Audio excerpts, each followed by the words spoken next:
you. Thank you. Let me first begin by thanking every one of you for taking the time out of your day, out of your schedule to participate in this process. This absolutely matters, so thank you very much. It is an honor to be your Republican nominee for the United States 1st Congressional District of Iowa.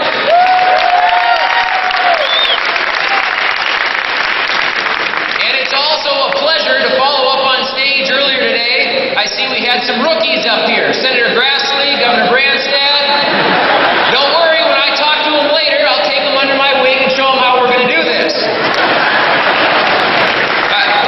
I want to start by saying my name is Ben Lange, and I bring good news, because we have prepared the battlefield to defeat Bruce Braley in November.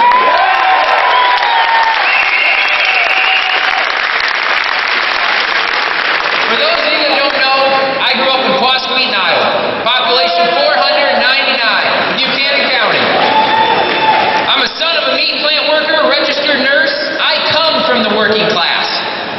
I was the first in my family to graduate college. I married a farmer's daughter. We have 3 daughters, 1, 3, and 5, Addie, Emmy, and Charlie. Folks, let me cut to the chase. Why would anyone want to do this? Why would anyone want to run for U.S. Congress? Approval ratings at all-time lows.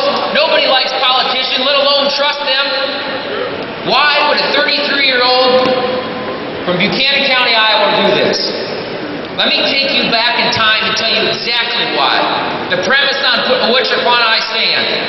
On April 26, 1777, a 41-year-old John Adams, while serving in the Continental Congress, he wrote to his wife Abigail, and he said, "Posterity, you will never know how much it cost the present generation to preserve your freedom. I hope you will make good use of it. For if you do not, I shall repent in heaven that I ever took half the pains to preserve it." Folks, John Adams wrote to his wife, but he's speaking to us. He is speaking to us. From the beginning, American society has been built upon this generational compact, where we pass America off in a better condition in which we received it. Our founders pursued a violent revolution for self-determination for future generations. Indeed, our founding legal charter was premised on the assumption that the pursuit of virtue would be the guiding light of the American principle. But I tell you what, if Adams was witnessing the current condition of our American society, the quality of our modern political leadership, we could expect even he to concede Thomas Paine's point that we ought to remember virtue, fellas, virtue is not hereditary. For if virtue was hereditary, the American people would have expected our political leaders to long ago adhere to Thomas Jefferson's point that it is incumbent on every generation to pay its own debts as it goes.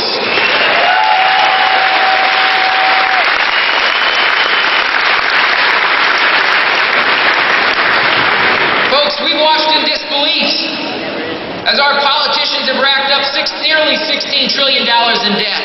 We borrow 40 cents of every dollar that's spent. My 3 little girls, 1, 3, and 5, are $150,000 in debt before they can even ride a bike. Together, we're witnessing the most profound moral failure and social injustice in my lifetime, perpetrated not by one race against another or one class of citizens against another, but by one generation of political leaders against the next. Folks, this is it. Can we not find a better example than the me politician than Bruce Braley? Voted for cap and trade, voted 7 times to increase the national debt limit, voted against the balanced budget amendment, voted for Obamacare. When are we going to stand up? When are we going to do this? For my part, it starts today. It starts now, and it starts right here.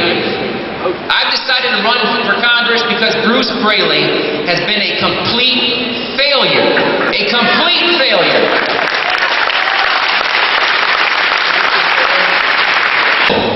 The time has come for a new generation of leaders that